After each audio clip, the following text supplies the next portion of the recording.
Hey everyone, welcome back to my channel. This is Samantha Hildebrandt. I am a type 1 diabetic as of February 18th, 2021.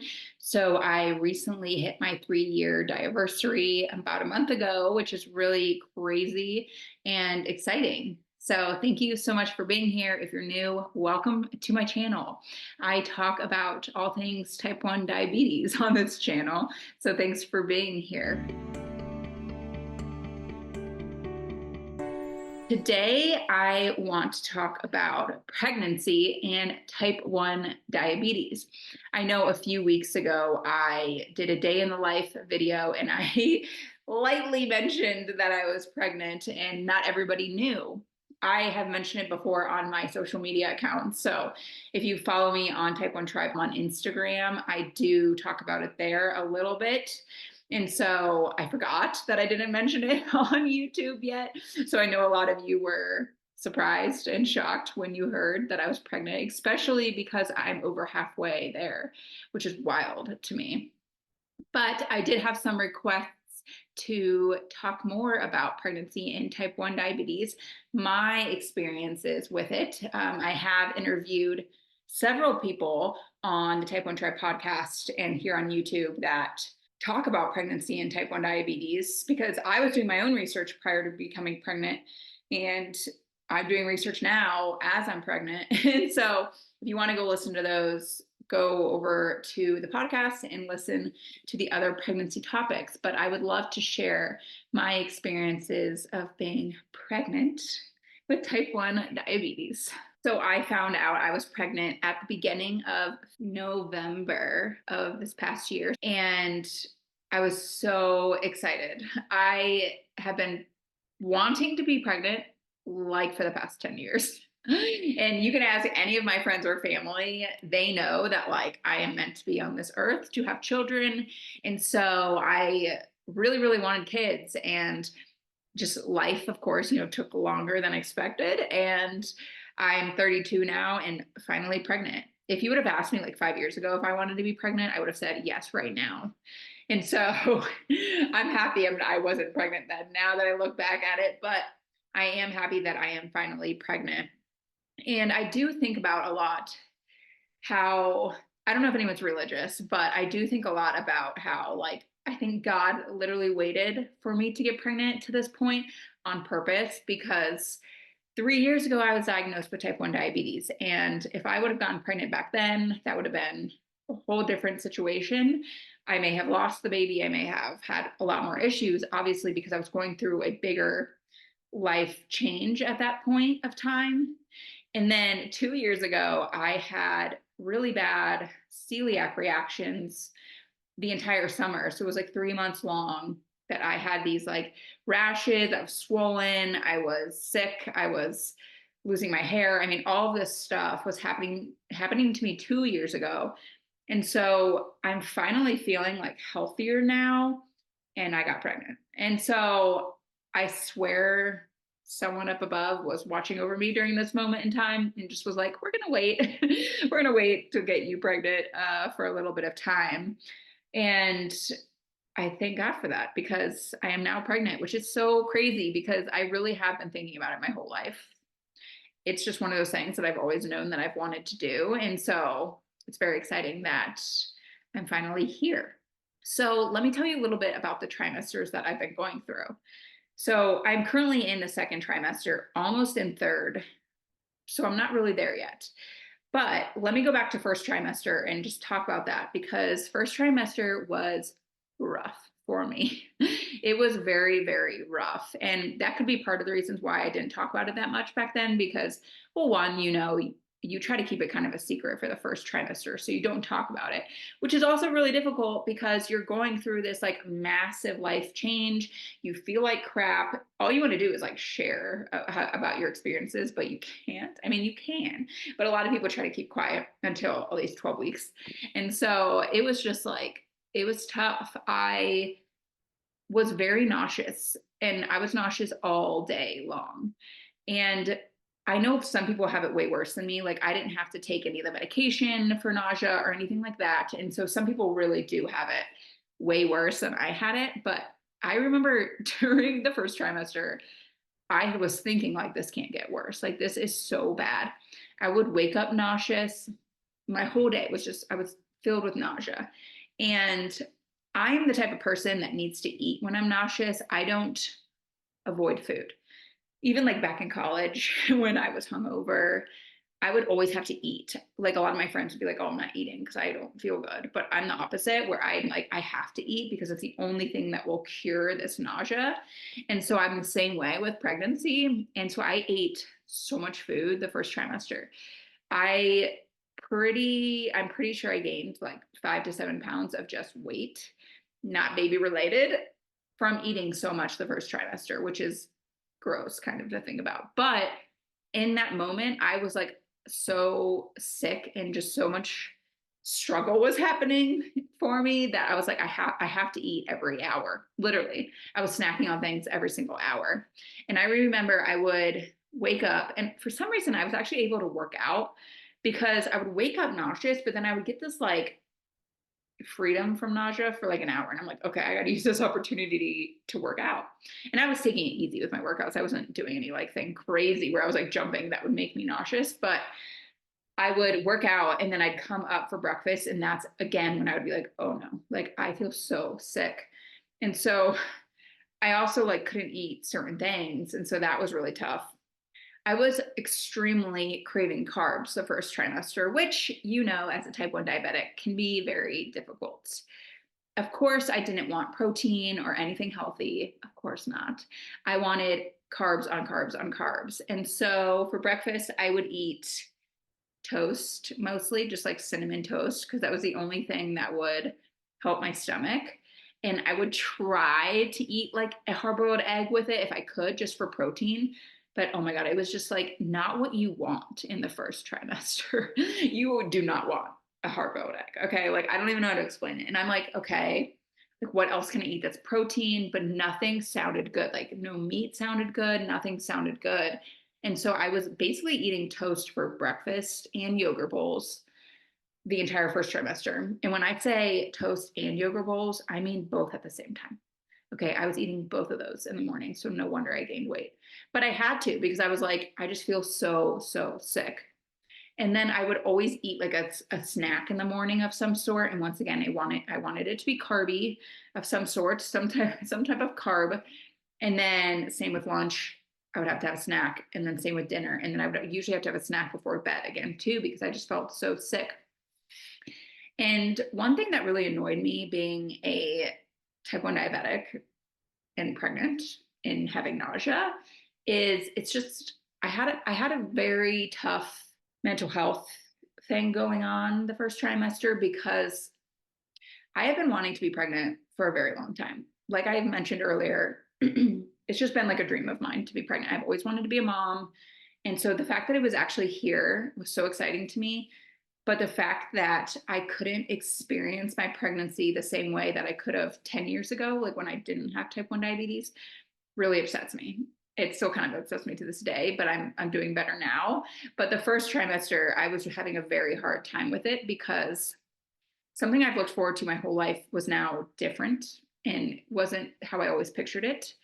And, you know, I always looked at like the women who were like, and obviously this is not necessarily a good thing, but like the women would always be like, oh, like my first trimester, I was nauseous and I would eat like Cocoa Puffs for breakfast, or I would be eating pizza for every meal. And I know it sounds silly, but like that's what I always knew of what pregnancy was of like, oh, you have a craving and you eat it all the time. Like my mom's was for me, she said it was like macaroni, not macaroni and cheese, but the macaroni salad was my mom's. And she said that she made my dad go and get it like all the time when she was pregnant with me.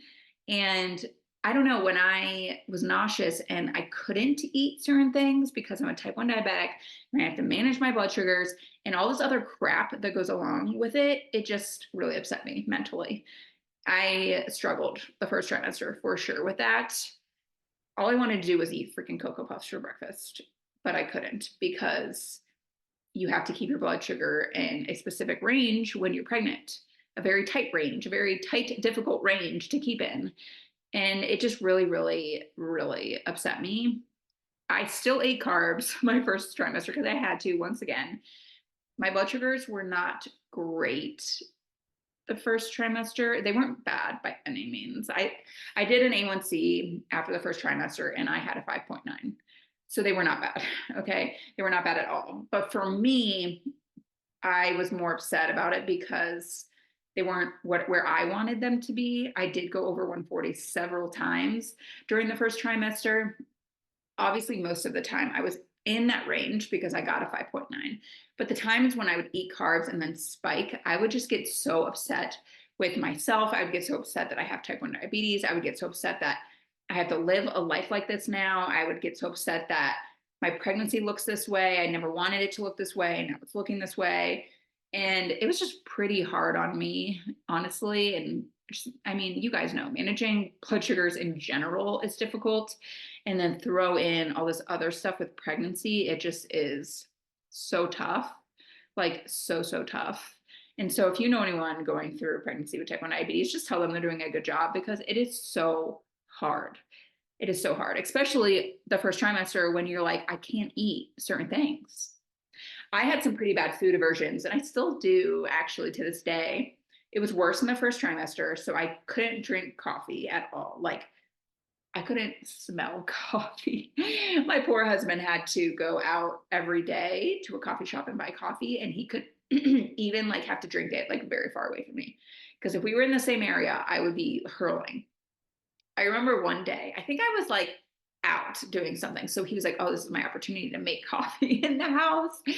I came home. He already made the coffee, but I came home maybe like an hour later after he made the coffee. And I was like, oh my God. Like I was covering my nose. I was like, we have to open all the windows. This is the worst smell I've ever smelled. I'm gonna puke. And so after that moment, he stopped making coffee in the house. It was so bad though. And coffee was a hard one for me too, because I love coffee. Like I love coffee. And it was just really sad that I couldn't drink it for 19 weeks. It was in the month, it was week 19 when I was like, okay, maybe I can try a little cup of coffee. That was tough for me. The other foods, so the other thing, okay, during the first trimester, your food restrictions and cravings change literally daily, daily. So one day I could maybe eat a hard-boiled egg. The next day I would look at an egg and want to puke. And so that was also tough because you'd go to the store and you're like, okay, I can eat these things. But then literally the next day, you couldn't eat those things that you just bought. It was so weird how it changed that quickly. And that was tough too. Once again, being a type 1 diabetic, it's like, ugh, this is so frustrating. I remember I went to the doctors and she was like, oh, just eat some crackers. Just keep crackers by your bed. Just eat crackers all day long. And I'm like, great. That might work for a normal person, but I am a type 1 diabetic. And I'm sorry, but if I eat just crackers, I will spike to the moon and I have to keep my blood sugars in range. And that's just so frustrating too. And like people don't actually understand what you're going through. They try, but like, I don't know. It's frustrating. People just don't know. If you're not a type 1 diabetic, you just don't know like what we go through. And I'm like, I can't just eat a cracker. I mean, you guys know, like, yes, I can eat a cracker, but if I eat a handful of crackers every 5 minutes, my blood sugar is going to go above 140. No matter how much insulin I take, it's going above 140. And so I just was like, it's just so frustrating. Anyway, some other food aversions I still have to this day is red meat. So I do not want red meat at all, like at all. I was always a beef person, and if you watch any of my other videos, you know we used to eat beef like every day. Even saying the word just was like, oh, to me. But I'm not eating any red meat anymore. No beef, no steak, nothing. The only like meat I'm eating mostly is chicken. I will occasionally eat like chorizo or pork, like something like that, but that kind of just depends too. So chicken is the safe option for me right now. And so that's good. I think those were the two main food aversions I had for the most part.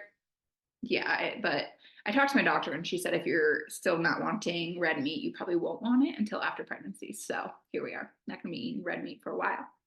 So anyway, that's kind of the recap of first trimester. It was pretty rough. It really was. But I've heard stories of people having it way worse than me, like where they're puking all day long. And thankfully, I did not puke once. I was nauseous all the time, but thankfully I did not actually physically puke. So I am happy about that. But I do hear stories about people puking all day long. So I'm sorry if that's you and you're going through that, or if you've gone through that. I'm sorry, because that's even worse as a type 1 diabetic. Because then you have to eat to keep your blood sugar up. And yeah. But then we can go into second trimester, which is where I am now, because second trimester has been amazing for me for the most part. So, second trimester starts at week 13, and that is right when I started to feel better. Actually, it was like week 13. I was like, okay, like I'm starting to feel good. And for me, the second trimester, my blood sugars have been rocking and rolling. They've been great. And don't get me wrong, the other thing I want to mention is I eat pretty healthy because I want to manage my blood sugars pretty well. I eat a lot of whole foods.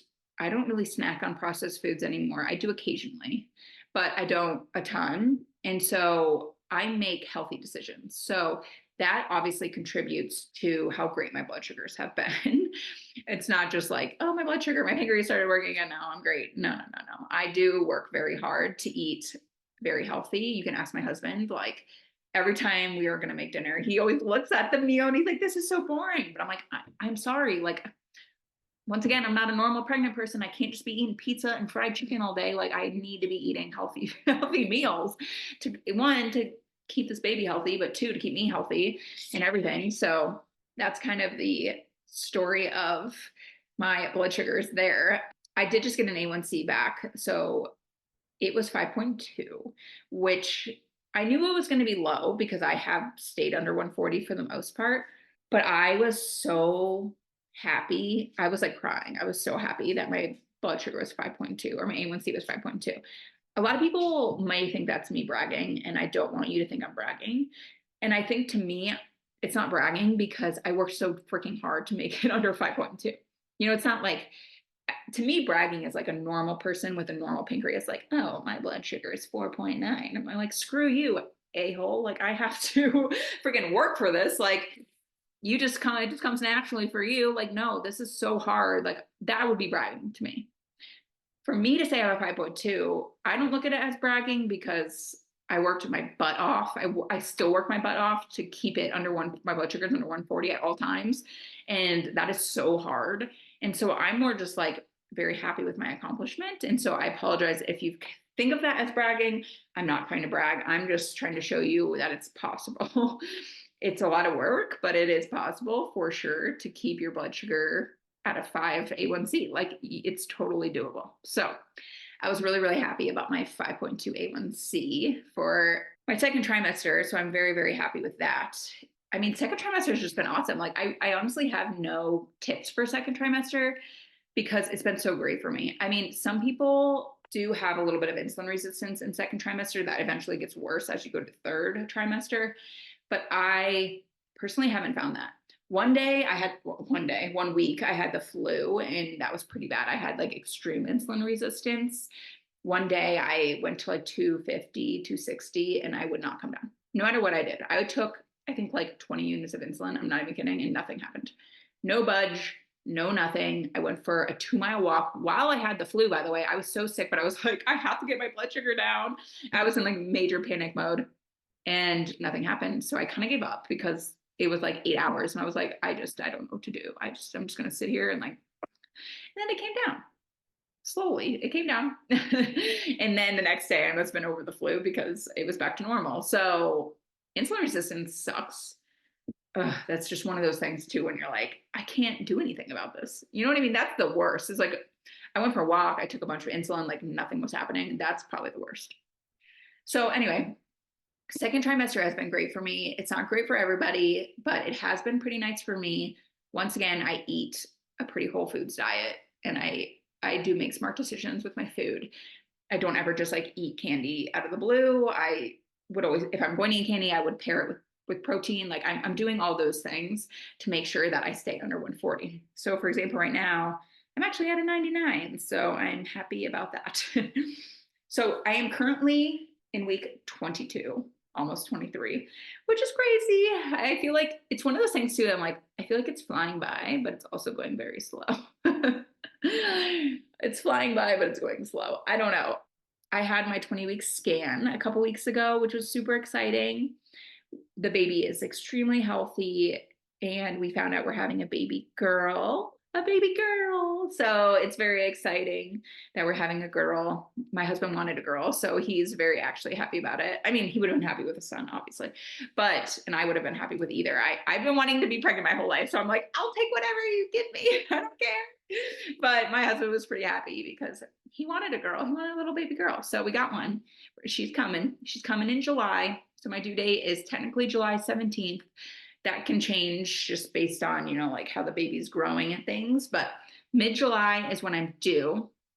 So I obviously am not in the third trimester yet. That will be coming in a couple weeks here. But from the stories I have heard, third trimester gets pretty rough. I will do another pregnancy update maybe in the third trimester or closer to birth, so I can give you an update of how my personal third trimester is going. But I've heard some horror stories. I've heard that you have extreme insulin resistance, which we all know is no fun. And I've heard like you have to pre-bolus like a good 45 minutes before a meal, which also is no fun. I think the thing that bothers me the most is that my friends who obviously don't have type 1 diabetes just don't get it. Obviously, right? Because they just eat food and move on with their lives. They don't even have to think about it. They just put food in their mouth and they're done. Where we really have to think about it. And I get frustrated because I don't want to say I've been like avoiding my friends, but sometimes I do. Like if they're like, hey, let's go to dinner in the third trimester, I don't know if I'm going to want to do that because I want to make sure my blood sugar stays in range, but I'm not going to pre-bolus before like going to dinner to wait 45 minutes to eat. Do you know what I mean? So it's that's frustrating for me too, is that I can't just live like a normal life right now. Obviously, I will do whatever I need to do to keep my baby healthy. I don't really care if I ditch my friends for the third trimester. I really don't. I will choose my baby all day over friendship because it's just a short amount of time. It's not like I'm just ditching them my whole life. But if there's a situation where I don't feel comfortable going, I'm not going to go. So that's one thing I wanted to mention. Maybe because I've only had type 1 diabetes for a short amount of time. Some people obviously have had it their whole lives and now they're pregnant and they're still kind of living their life as is. That's just not how I'm living it personally because I just want to keep this baby healthy. I want to basically have a normal body and a normal body for the baby. And so I will turn down events if I don't feel comfortable going to them. And unfortunately, like going out to dinner, it's going to be one of them probably because I'm going to have to pre-bolus so far in advance for a meal that I don't even know what I'm eating. And it's just going to be challenging, I hear. But I don't know because I'm not at third trimester yet. My endocrinologist thinks I'll be fine because she's like, your blood sugars have been great. Like, you're responsible. You'll be able to control it. You'll figure it out. You'll take more insulin. Whatever it is that you need to do, she says I'll do it. So I am happy she says that and she believes in me and I believe in myself as well. But it is frustrating that nobody else gets it. Like they're like, just eat the food. And I'm like, just eat the food. Yes, I wish I could just eat the food. I wish I could. But guess what? I can't. That's not how my life works anymore. So anyway, yeah, so I will update you guys for the third trimester. But one other thing I wanted to mention, because it is important to mention, a lot of times people with type 1 diabetes and pregnancy tend to get induced 1 to 3 weeks early. So my due date is July 17th, but maybe the baby will come July 10th, July 3rd, whatever. Like I don't know yet. It all depends on how well the baby is doing. If they're growing too large, there's a lot of there's a lot of things that could go on that would make me have to give birth early. But the good news is that's not necessarily always true. You can give a normal natural birth. Like you don't have to, just because we're type 1 diabetics doesn't mean we have to give birth a week early or 2 weeks early. Like that's totally not the case. As long as we're managing our blood sugars for the most part, right? Obviously we can control some highs and some lows, but as long as we try to, for the most part, we can give and have a normal birth, which is super exciting. So that is my goal. Obviously, I want to keep sweet girl in there as long as she possibly needs. to make sure she's healthy. So I'm going to do whatever I can to get it as close as possible to the due date. Obviously, once again, things happen. I don't know. I don't know what's going to happen. So I'm open to obviously like other considerations, but ideally I'm going to keep her healthy. She's number one. And so I'll do whatever I have to do, but I would like to wait until mid-July to have the baby. So I will keep you all updated. I'm just so excited. And I'm sorry that I didn't tell you guys this before. I was just going through a lot the first trimester, and then like life happened, and it's just a lot. So yeah, that's kind of my pregnancy update. I have a baby shower here in a few weeks. I'm going back home to Ohio. My family is hosting it in Ohio. I live in Denver, so it's going to be like a not a virtual. I will be there, but they're shipping all the gifts here to Denver. So there won't be any actual gifts there. It's more of just like a get together. It's not a baby shower. I'm not really a baby shower type of gal. It's just not my thing. So I'm like, can we just make this like a friendly get together, not really like a baby shower? So that's what we're doing. So that will be in a few weeks, which is fun. But yeah, I mean, if you have questions, please let me know. And if you want me to share deeply on anything specific, let me know. I'd be happy to dive into it. If you're thinking about getting pregnant, like let me know, because there is a lot that goes into it prior to even getting pregnant too, like getting your A1C down to a safe range. So let me know. I'd be happy to answer anything about pregnancy and type 1 diabetes. So anyway, that's my story about type 1 diabetes and pregnancy. Let me know if you have questions. Otherwise, I'll see you guys next week. Okay.